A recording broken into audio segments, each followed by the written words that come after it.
Assalamualaikum warahmatullahi wabarakatuh. Waalaikumsalam warahmatullahi wabarakatuh. Hadis yang ke-19 masih membahas hadis yang ke-19 di bagian yang ketiga pada pertemuan kita malam hari ini. An Abil Abbas Abdullah bin Abbasin radhiyallahu anhu maqala kuntu khalfan Nabi sallallahu alaihi wasallam yauman faqala ya gulamu inni u'allimuka kalimatin. Satu waktu Sayyidina Ibnu Abbas sedang berada di belakang Nabi. Dalam satu riwayat beliau dibonceng oleh Nabi naik unta. Maka Nabi bersabda kepada beliau, ya gulamu, wahai anak muda, inni u'allimuka kalimatin, sesungguhnya aku akan mengajarkanmu beberapa kalimat. Yang pertama kata Nabi, ihfazillaha yahfazka, jagalah Allah maka Allah akan menjagamu. Pada bait ini sudah kita bahas di pertemuan awal. Kemudian ihfazillaha tajidhu tujahaka, jagalah Allah niscaya ia akan menjagamu. Nah, kemudian pertemuan minggu lalu, idza sa'alta fas'alillah, jika engkau hendak memohon maka mohonlah hanya kepada Allah. Wa idza sta'anta fasta'in billahi, dan jika engkau ingin meminta pertolongan maka mintalah pertolongan kepada Allah.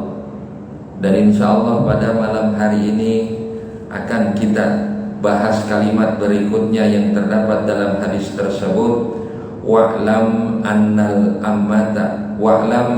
ummata law ijtama'at ala ayyanfa'uka bi syai'in lam yanfa'uka illa bi syai'in qad katabahu Allahu laka. Wa'lam, dan ketahuilah kamu, annal ummata, sesungguhnya satu kelompok, sesungguhnya suatu umat, suatu golongan, law ijtama'at, andai kata mereka berkumpul, ala ayyanfa'uka, untuk memberikan kebaikan kepadamu, bisyai'in, melalui sesuatu atau terhadap sesuatu, maka lam yanfa'uka illa bisyai'in, tidaklah mereka dapat memberikan manfaat kepadamu terkecuali terhadap sesuatu qad katabahullahu laka, yang telah Allah tetapkan sesuatu tersebut kepadamu. Wa ini jatama'u ala ayyadurruka, dan apabila mereka suatu umat berkumpul ala ayyadurruka bisyai'in,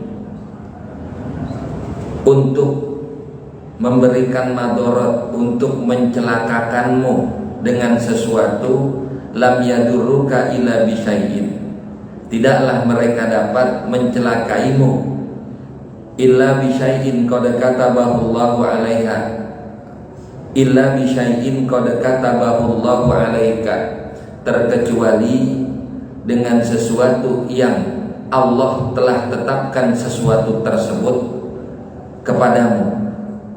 Rufi'atil aqlamu, pena telah diangkat, wajafatis suhufu, dan lembaran-lembaran telah kering. Para kaum bapak dan kaum ibu yang saya hormati, pada malam hari ini akan kita bahas penggalan hadis kata Rasul kepada Imam Ibnu Abbas, dan ini ditujukan juga untuk kita semua umat Rasulullah Sallallahu Alaihi Wasallam. Kata beliau, ketahuilah bahwasanya apabila satu golongan umat berkumpul dan satu golongan umat tersebut menghendaki kebaikan untukmu, menghendaki manfaat, membawa manfaat untukmu, tidaklah manfaat tersebut akan engkau raih, akan engkau dapat, terkecuali memang sudah ditetapkan oleh Allah manfaat tersebut untukmu. Artinya apa? Segala sesuatu yang telah Allah tetapkan kepada kita, mau itu berupa kebaikan ataupun itu berupa keburukan, maka akan tetap terjadi. Sebagaimanapun kita menghindar semaksimal mungkin dari satu kemanfaatan. Orang nggak mau dapat rezeki. Bapak di kantor ada tender, nilainya lumayan gede, 1 M lah sebut. Bapak ngerasa cukuplah uang yang saya punya, saya nggak mau repot-repot lagi bulan ini, saya mau ngabisin waktu sama keluarga, saya nggak mau ambil tuh tender. Walhasil Bapak nggak ikut tender. Cuman kalau memang Allah sudah tetapkan keuntungan tender tersebut untuk Bapak, bagaimanapun cara Bapak menghindar dari tender tersebut, maka tetap tender itu akan Bapak dapatkan. Adalah saya mau pulang buru-buru, mumpung kepala divisi belum pulang, daripada ntar saya samprokan nama dia, bisa saya lagi yang ditawarin dan diperintahkan untuk ngambil tender tersebut. Bapak pulang lewat jalur belakang, nggak disangka-sangka pintu belakang kepala divisi lagi nyantai di situ, ketemu Bapak. Walhasil ngomongin tender, dan Bapak diperintahkan untuk megang tender tersebut, untuk megang kerjaan tersebut. Walhasil mau nggak mau, karena yang nyuruh kepala divisi, maka Bapak nurut. Bukan gak ada keuntungan, itu untungnya 1 M. Walhasil emang itu yang Allah tetapkan, bulan ini keuntungan Bapak 1 M, maka nggak akan bergeser sedikit pun daripada ketentuan yang telah Allah gariskan kepada kita. Pun begitu juga, andai kata seseorang mau mencelakakan kita, jangan sampai Bapak yang dapat tender, bagaimana caranya itu orang berusaha untuk menghalang-halangi kita agar kita nggak dapat tender tersebut, nggak menang tender tersebut. Mau difitnah kayak kita, mau dilakukan kecurangan apapun kepada kita, tapi kalau memang sudah Allah takdirkan tender tersebut jatuh ke tangan kita, usaha mereka sia-sia, karena Allah telah menggariskan takdir tersebut. Ini keumuman hadis yang terdapat pada hadis yang kita baca pada malam hari ini. Dan sekarang selaku orang yang beriman, kita diwajibkan untuk percaya kepada rukun iman yang ke-6. Apa itu rukun iman yang ke-6? Percaya kepada qada dan qadar, khairuhu wa syarruhu minallah. Takdir baik ataupun buruk yang terjadi pada kita, harus kita yakini bahwa keseluruhannya itu dari Allah Subhanahu wa ta'ala. Nah, dalam rukun iman ada bahasa qada dan qadar. Ayyumina bil qada bil qadari khairihi wa syarrihi. Apa itu qada, apa itu qadar? Ya, sering kita dengar qada qadar, qada qadar. Kata kita qada qadar anaknya siapa sih? Bukan, Pak. Qada qadar itu ulama, walaupun mereka berbeda pendapat dalam pengertian qada dan qadar, yang saya ambil, yang saya tuliskan di situ adalah pendapat yang paling masyhur, pendapat yang paling terkenal, yang paling ngetop, yang saya ambil dari kalangan ulama Asy'ariyah. Kata mereka, qada itu adalah ketetapan Allah akan segala sesuatu. Mau ketetapan itu baik, mau ketetapan itu buruk. Nah, ketetapan tersebut telah Allah tetapkan sejak zaman azali. Kapan itu zaman azali? Zaman yang gak ada juntrungannya. Itu namanya azali. Kenal juntrungan gak? Yang gak ada awalnya. Kamu lahir tahun berapa? 92 ya. Hah? Oh 2002. Kang Hussein lahir 2002. Berarti Kang Hussein ini ada sejak 2002. 92 ada belum? Belum. Nah, Allah itu ada sejak zaman azali.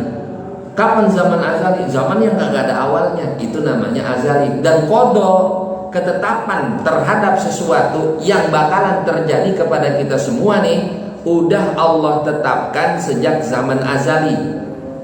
Kalau bahasa kita, bahasa kerennya blueprint, ya, itu namanya qada menurut kalangan ulama Asy'ariyah.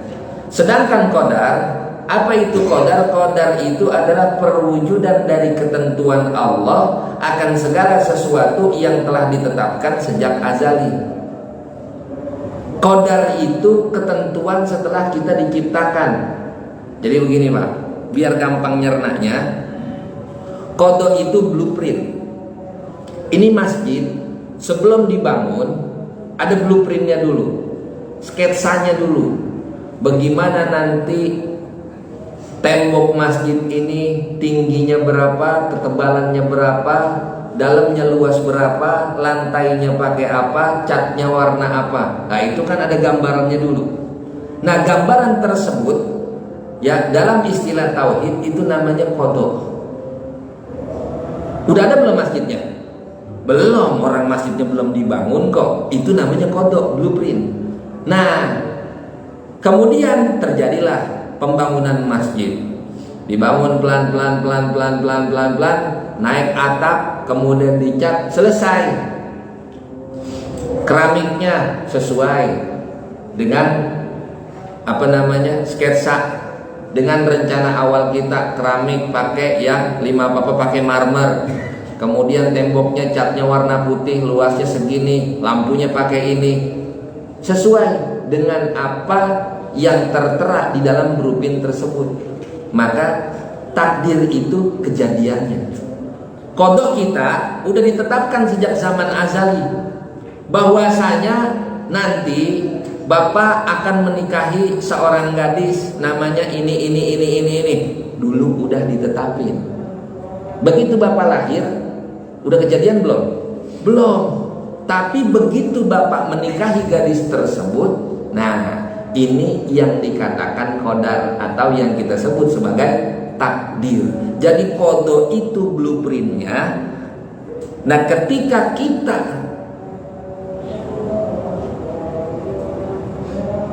mengalami kejadian apa yang telah ditetapkan oleh Allah sejak zaman azali, itu namanya takdir. Bisa dipahami nggak sampai sini? Ya, jadi kalau kita percaya kepada qada dan qadar, apalah arti yang dapat kita bisa sombongkan? Yung segala sesuatunya udah Allah tetapin kok. Kenapa sekarang Bapak bisa kaya? Dulu Allah udah garisin ketetapannya nih orang bakal jadi orang kaya. Jadi apa yang kita sombongin? Uang semua udah digariskan kepada Allah. Nah ini yang dikatakan dengan qada dan qadar. Nah sekarang ada anggapan orang begini, kalau takdir itu sudah ditetapkan, buat apa lagi saya bekerja keras? Kalau emang takdir itu udah ditetapkan, mau ngapain saya capek-capek kerja? Mau ngapain capek-capek saya usaha? Kadang begitu. Udahlah, mau dagang nggak dagang, memang rezeki udah Allah atur kok. Ada tukang es ngomong gini, ya biar kata saya kagak dagang, ntar juga rezeki saya segitu. Saya dagang, ntar juga rezeki saya segitu. Wong takdir udah ditetapkan kok sama Allah. Ada kan terkadang begitu.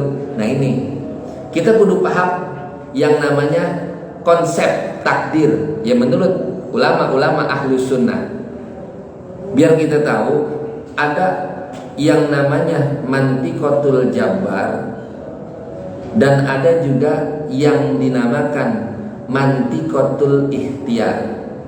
Coba lihat di makalah yang saya tulis. Nah, pada bagian mantikotul jabar, manusia ini nggak dapat ganjaran dan nggak dapat dosa, karena segala sesuatu yang terjadi pada dasar penciptaan manusia itu adalah semata-mata ketentuannya Allah. Wa rabbuka yakhluqu ma yasha'u wa yakhtar.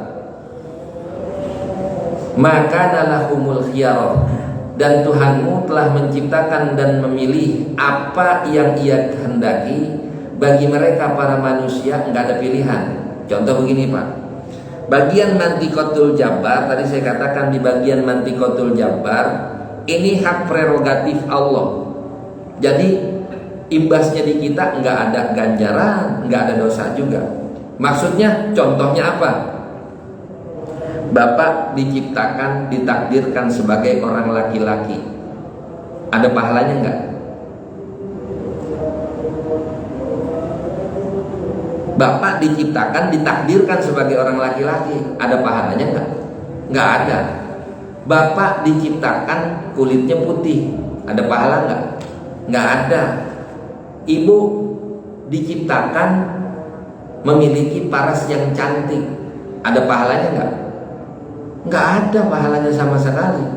Cuma nanti penyikapan kita terhadap mantikotul jabariyah ini yang bakal mendatangkan pahala ataupun yang mendatangkan dosa. Bapak ditakdirkan lahir dalam keadaan kaya, itu nggak ada pahala sama sekali, Pak. Wong Allah yang nakdirin kok. Tapi lanjutnya nanti tergantung sikap Bapak terhadap kekayaan tersebut. Kalau Bapak pandai bersyukur, kalau Bapak pandai untuk mempergunakan harta di jalan Allah, dapatnya ganjaran. Kalau Bapak pelit, kalau Bapak beri perilaku tabzir terhadap harta-harta yang Allah berikan, dampaknya akan berbuah kepada dosa. Jadi hakikat penciptaan awal itu nggak ada ganjaran sama sekali. Ini yang namanya mantikotul jabar, bahwasanya Allah menciptakan kita dengan sebagian bentuk kita, nasib kita saat ini itu nggak ada ganjaran buat kita sama sekali. Nah, baru nanti adanya ganjaran, adanya dosa pada bagian mantikotul ikhtiar. Apa mantikotul ikhtiar? Sebagai manusia, Allah kasih kita akal, Allah kasih kita pengetahuan, Allah berikan juga kepada kita keinginan atau yang kita sebut sebagai nafsu. Kemudian Allah berikan juga kita sebuah kemampuan agar kita dapat mewujudkan segala sesuatu yang kita inginkan yang ada di alam pengetahuan kita. Kata Allah, "Faman syaa'a falyu'min wa man syaa'a falyakfur." Siapa yang mau, maka ia akan memilih untuk beriman, dan siapa orang yang mau, maka ia akan memilih untuk kufur. Walhasil kita diberikan kebebasan oleh Allah Subhanahu wa taala lewat pengetahuan kita. Ini semua yang hadir di sini punya pengetahuan enggak? Ada. Bapak punya keinginan enggak? Ada. Dan Bapak mampu enggak untuk melakukan sesuatu? Itu kan semuanya itu kan Allah yang berikan. Yang dikatakan oleh ulama namanya mantikotul ikhtiar. Maka keimanan kepada takdir nggak boleh menghalangi kita untuk pasrah terhadap takdir tanpa adanya usaha untuk menjalani kehidupan ini dan meraih apa yang kita cita-citakan. Karena sejatinya yang namanya takdir itu akan membukakan jalan ikhtiar untuk seseorang melakukan sesuatu yang ia kehendaki. Nah, adapun hasil akhirnya nanti Allah yang tentukan. Oleh karena itu kita diberikan mantikotul ikhtiar, kemampuan untuk berusaha. Kita usaha, kita nggak usaha, untung ruginya kita yang tanggung. Kata Allah, laha ma kasabat wa 'alaiha maktasabat. Keuntungan bagi dia apabila jika ia kerjakan, dan kerugian bagi dia juga ya kalau dia kerjain. Artinya apa? Kalau kita mengerjakan sesuatu kemudian hasil, kan untung bagi kita. Tapi kalau kita nggak ngerjain sesuatu kemudian nggak ada hasilnya, ya rugi bagi kita. Kata kita begini, saya lagi butuh duit untuk anak saya masuk sekolah ke jenjang perguruan tinggi, maka saya butuh uang kurang lebih 50 juta. Coba dah, kalau kita cuman pasrah doang, di rumah aja kata kita, saya mau udah ngaji, saya paham, yang namanya takdir mah nggak bakal bergeser. Jadi buat apa saya capek-capek nyari uang 50 juta? Toh kalau memang anak saya ditakdirkan untuk masuk ke perguruan tinggi tersebut, ntar juga duit datang sendiri. Ini konsep yang salah, yang bikin orang-orang Islam itu mundur pemikirannya. Kenapa? Karena hanya bergantung kepada takdir semata. Padahal Allah memberikan kepada kita mantikotul ikhtiar. Oleh karena itu kita kudu keluar rumah, cari uang sebanyak 50 juta untuk anak kita masuk ke perguruan tinggi. Mau kerja kek, mau minjem kek, urusan belakang. Yang penting ada ikhtiar dari kita. Hikmahnya apa? Ketika kita mendapatkan uang tersebut, dalam hati ada kepuasan tersendiri. Alhamdulillah Allah gerakin diri saya untuk mendapatkan uang tersebut. Cuman kalau kita nggak keluar sama sekali, kemudian kita nggak dapat duit tersebut, yang disalahin siapa? Bini kita nyalahinnya siapa? Ya pasti kita. Abang sih nggak keluar rumah, kerja kayak apa kayak. Padahal belum tentu kalau kita keluar rumah melakukan ikhtiar kita dapat 50 juta tersebut. Cuman seenggaknya ketika kita keluar dari rumah untuk mencari uang sebanyak itu, manakala kita nggak berhasil, ada sisi kepuasan tersendiri dalam diri kita. Gua udah nyari sedemikian caranya, tapi emang belum dapat. Walhasil baru kita sandarkan kepada takdir kita. Emang saya yang kurang gesit buat nyari duit. Mungkin duha saya kurang, mungkin tahajud saya kurang, sehingga kemauan anak saya belum sejalan dengan takdir Allah. Jadi kita nggak gampang suuzon kepada Allah. Terkadang kan orang kita gini Pak, perkara-perkara sesuatu yang baik kita sandarkan kepada diri kita, tapi perkara sesuatu yang buruk yang kita salahkan takdir. Kata kita begini, ibu punya anak ibu ada 3. Anak pertama ranking 1. Kawan ibu ngomong begini, wah Bu Haji, saya dengar anak Bu Haji yang kelas 3 SMA juara 1 dan dapat beasiswa di perguruan tinggi ternama. Apa jawaban kita biasanya? Siapa dulu bapaknya? Siapa dulu ibunya? Kan begitu. Tapi anak ketiga ibu saya dengar nggak naik kelas. Itu berita apa benar? Iya benar itu berita. Kok bisa nggak naik kelas? Ya namanya nasib. Emang udah takdir. Nah, benar nggak begitu? Akhirnya kita menyandarkan segala kebaikan lantaran ikhtiar kita. Tapi kita sandarkan keburukan-keburukan yang terjadi dalam hidup kita sandarkan kepada Allah. Curang gak begitu? Padahal Allah katakan kul kullun min indillah. Katakan wahai Muhammad bahwasanya segala macam yang terjadi itu datangnya dari Allah, mau baik kayak mau buruk. Cuman sebagai adab, kata Syekh Nawawi Al-Bantani dalam kitab Kasyifatus Saja, adab bagusnya ketika kita mengucapkan sesuatu yang memang itu takdir Allah, kalau itu baik kita sandarkan kepada Allah. Wa ma asobakum mim musibatin wa ma asobakum min hasanatin faminallah wa ma min sayyi'atin famin nafsik. Kurang lebih begitu. Maaf kalau salah. Dan tidaklah suatu perkara yang baik itu datangnya dari Allah. Dan ketika kita tertimpa sesuatu perkara yang buruk, itu datangnya dari dirimu. Tapi kita kudu yakin bahwasanya takdir baik dan buruk itu datangnya dari Allah. Lah itu kok diajarin begitu? Ini cuman buat adab kita kepada Allah. Ya, kalau iman kita udah kuat, keyakinan kita udah mantap, kita kembalikan semuanya kepada Allah Subhanahu wa taala. Cuman sebagai adab, ya, cuman sebagai adab, segala macam kebaikan yang datang kepada kita itu harus kita sandarkan kepada Allah. Dan segala keburukan yang menimpa kita, ya, sebagai adab itu kita salahkan diri kita sendiri. Tapi hakikatnya kita kudu yakin juga segala yang buruk yang datang itu juga dari Allah.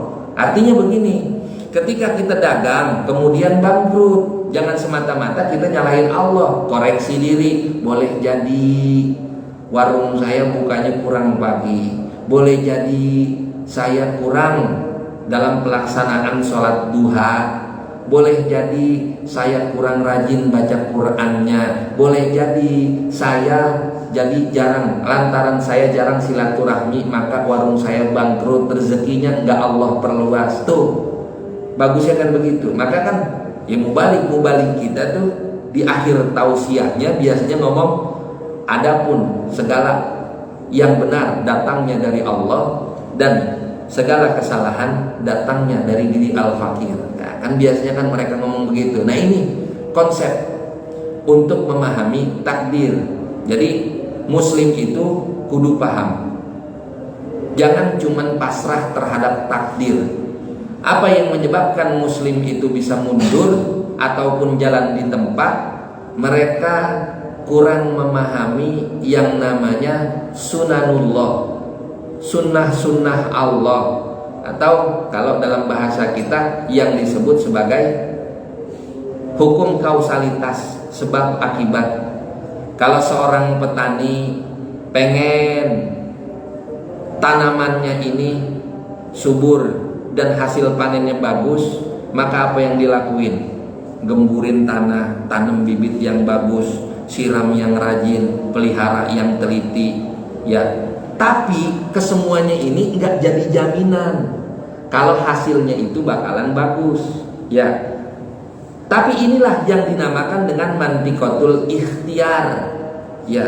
Biasanya hal-hal semacam ini dihubungkan dengan hukum kausalitas. Kok bisa panennya bagus? Lantaran si petani ini rajin ngerawat tanamannya. Kok bisa dia kaya? Lantaran kerja keras, warungnya buka lebih awal, tutupnya lebih malam tuh, kayak warung-warung Madura tuh, ya. Cuma nggak ada tutupnya, lah 24 jam, cuma tutupnya entar. Kiamat itu juga buka setengah hari. Saking memang meyakini bahwasanya mantikotul ikhtiar itu Allah berikan kepada kita kebebasan untuk mengekspresikan apa yang ada di dalam batin dan pikiran kita. Tapi jangan lupa, kalau udah kita laksanakan mantikotul ikhtiar, jangan pernah kita lupa bahwasanya Allah juga memiliki yang namanya mantikotul jabbar. Segala macam udah ditentuin sama Allah, tinggal kita ikhtiarnya aja, dan hasil akhirnya kita pasrahkan kepada Allah. Mau itu baik, mau itu buruk, terserah Allah. Mau kita bisa, mau kita berhasil, terserah Allah. Yang terpenting saya sudah melaksanakan tugas saya sebagai manusia, yaitu berikhtiar. Nah, kemudian di hadis tersebut dibilang, kata Nabi, rufi'atil aqlamu wa jaffatis suhufu, pena telah diangkat dan lembaran-lembaran telah kering. Artinya apa? Ketentuan Allah yang telah Allah tulis sejak zaman azali, yang terjadi pada kita dan akan terjadi kepada kita udah nggak bakalan berubah. Udah garis Allah semuanya. Jadi sebagai orang yang beriman, kita kudu yakin bahwasanya segala sesuatu itu terjadi lantaran kehendaknya Allah. Apabila Allah menghendaki sesuatu akan terjadi pada seorang hambanya, maka pasti akan terjadi. Kalau Allah nggak tentuin sesuatu terjadi kepada dia, maka nggak bakalan terjadi. Nah, sekalipun orang tersebut udah bersedekah, dia udah berdoa, dia silaturahmi, dia udah berbuat baik kepada sanak kerabatnya dan lain-lainnya. Artinya apa yang telah ditentukan oleh Allah nggak bakal berubah oleh amalan-amalan kebaikan dalam bentuk apapun. Ya karena Allah udah garisin semuanya. Allah udah takdirin semuanya. Mau kita doa kayak apa kayak, mau kita beramal sebagaimanapun untuk merubah sesuatu, karena semuanya udah dituliskan, pena udah diangkat, lembaran udah kering, maka udah gak bakal lagi dirubah. Tapi ada hadis Rasul, Pak. Imam At-Tirmizi meriwayatkan satu hadis, kata Rasul, la yaruddul qada'a syai'un illa du'a'u. Tidaklah ada sesuatu yang dapat menolak qada, yang dapat menolak ketentuan Allah terkecuali doa. Rasul yang bilang, ini hadis sahih. Nggak ada yang dapat menolak sesuatu terkecuali doa. Lah kalau gitu, apa yang telah Allah tetapkan bisa berubah dong lantaran doa kita. Kalau memang benar begitu adanya, berarti Allah itu nggak punya yang namanya sifat qaimun binafsihi. Nggak ada yang punya apa, Allah nggak mempunyai sifat juga yang namanya kudroh, iradah, kuasa berkehendak. Sebab apa? Kehendak Allah bisa diatur sama hambanya. Kalau begitu Allah nggak sempurna dong. Tahan dulu, jangan berpikiran seperti itu. Nah, yang dimaksud qada dalam hadis tersebut adalah qada mu'allaq. Kita kudu tahu qada itu ada dua. Ada qada mubram, yang memang qada mubram ini udah kagak bakal bisa diubah. Ada yang namanya qada mu'allaq. Oke dah, kita cari tahu dulu apa itu qada mubram dan qada mu'allaq.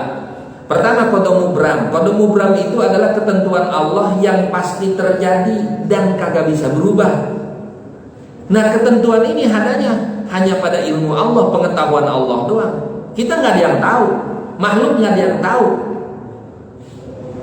Contoh seperti ketentuan dalam hal mati, Allah udah garisin, udah dicatat dalam Lauhil Mahfuz, si fulan bakal mati hari ini, tanggal segini, jam segini.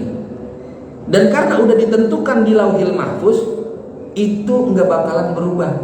Seseorang bakal dilahirkan pada tanggal segini, jam segini, hari ini. Karena udah ditulis di Lauhil Mahfuz, udah nggak bisa dirubah.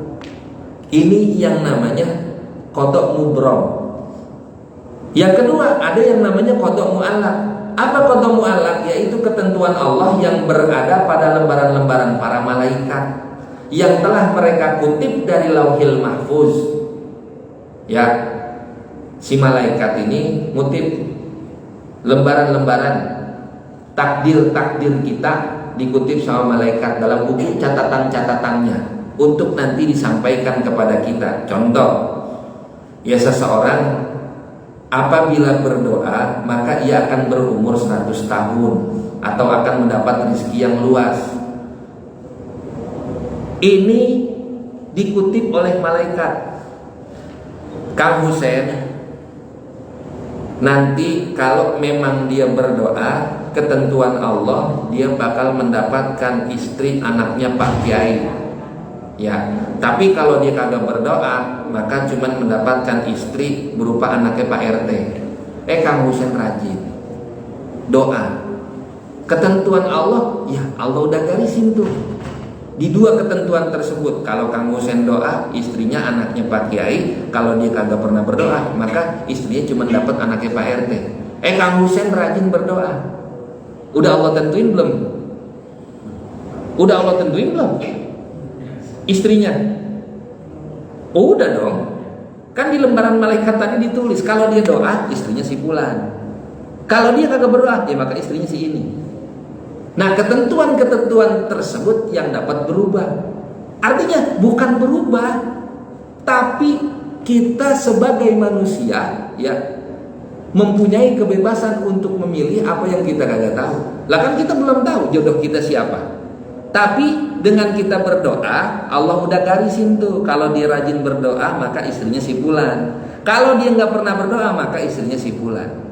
Si ini kalau dia sering bersedekah, maka kata Allah, saya akan tulis ajalnya sampai mencapai umur 70 tahun. Tapi ketika kalau dia nggak pernah bersedekah atau sedekahnya jarang-jarang, cuma saban Jumat doang, itu juga sebulan sekali, kalau kotak amal lewat, maka usianya cuma sampai 50 tahun. Ditulis nih sama malaikat, ya dilihat nih, dia sedekahnya rajin apa kagak. Cuman Jumat sekali doang. Itu juga kalau kotak amal lewat depan dirinya doang. Itu juga kadang kalau lewat pora-pora lagi. Lihat kotak amal jauh ya, pora-pora zikir, ya kan? Subhanallah, subhanallah, subhanallah, pora-pora merem jelirik. Begitu kotak amal dekat, makin kuat zikirnya, astagfirullah, astagfirullah. Kotak amal lewat, zikir lagi, alhamdulillah, alhamdulillah. Boro-boro ngamal, maka kata malaikat, oh dia jarang beramal nih. Maka ketentuan yang ini, ajalnya bakal mencapai usia 50 tahun. Tapi kalau dia rajin ngamal, nggak boleh lihat masjid ada gundukan pasir, dia hawanya mau ngamal buat renovasi masjid. Wah, rajin ngamal nih, maka ketentuan Allah yang ini nih yang bakal saya catatkan untuk manusia tersebut. Nah, ini yang dinamakan takdir mu'allaq. Mu'allaq itu masih digantung, tergantung amaliyah yang Allah gantungkan kepada kita, dikasih pilihan mau ini apa ini. Sementara kita manusia nggak ada yang tahu pilihan kita yang mana, kan begitu. Maka ikhtiar kita itu diperlukan. Jangan hanya semata-mata kita pasrah terhadap takdir. Udahlah, Allah yang tahu takdir saya mau jadi kaya kek, mau miskin kek, pokoknya hari ini saya mau tidur, rezeki emang nggak bakal ketukar. Betul, saya nggak salahin, rezeki emang gak ketukar. Tapi Allah udah tentukan, rezeki buat orang yang malas sekian, rezeki buat orang yang rajin sekian. Kalau dia malas, ya rezekinya cuma sekian. Tapi kalau dia rajin, ya rezekinya jadi sekian. Itu Allah udah catat, Pak. Dan kagak berubah. Kang Hussein, kalau dia rajin tidur pagi, kagak keluar dari kamarnya, maka rezekinya sehari cuma 20.000. Allah tentuin tuh. Tapi ketika nanti Kang Hussein keluar dari kamarnya, dia aktivitas segala macam, kata Allah, maka saya tentukan rezekinya saat itu 150. Kita tahu nggak? Nggak tahu. Tapi tetap rezeki tersebut udah dijamin. Kan ada yang bilang, jangan bangun bangetan siang, ntar rezeki dipatok. Lah kan masing-masing udah punya rezeki. Betul, masing-masing udah punya rezeki dan Allah gariskan. Cuman model penggarisnya kayak tadi. Kalau dia tidur dan bangunnya siang, ya rezekinya cuma 50.000. Tapi kalau dia keluar dari subuh, maka Allah gariskan, semisal rezekinya hari ini 200.000. Sementara kita nggak tahu. Oleh karena itu wajib bagi kita ikhtiar.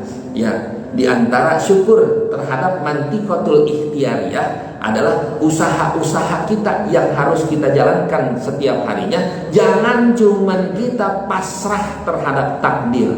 Tapi ala kulli hal kita harus mengimani bahwasanya apapun yang terjadi dalam hidup kita, mau itu baik, mau itu buruk, kita harus yakin bahwasanya hal itu adalah yang terbaik bagi Allah untuk hidup kita.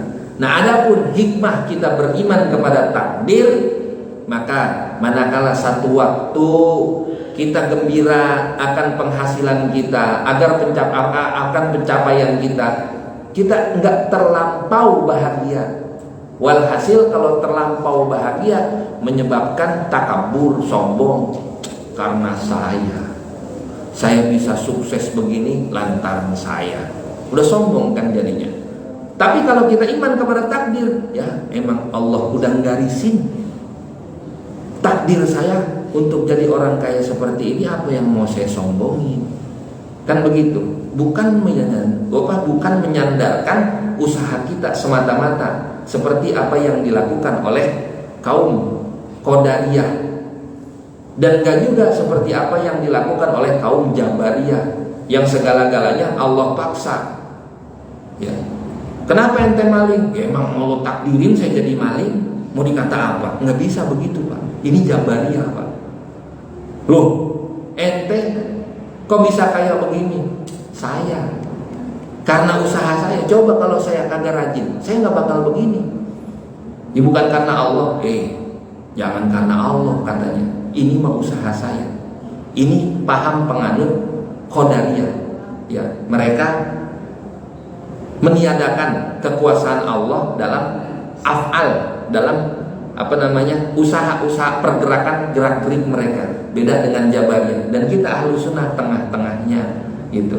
Yang baik Allah kasih buat kita, yang buruk Allah kasih buat kita. Tapi ingat, sebagai adab kita harus introspeksi diri terhadap sesuatu yang buruk yang terjadi kepada diri kita, walaupun hakikatnya kita yakin semua datangnya dari Allah.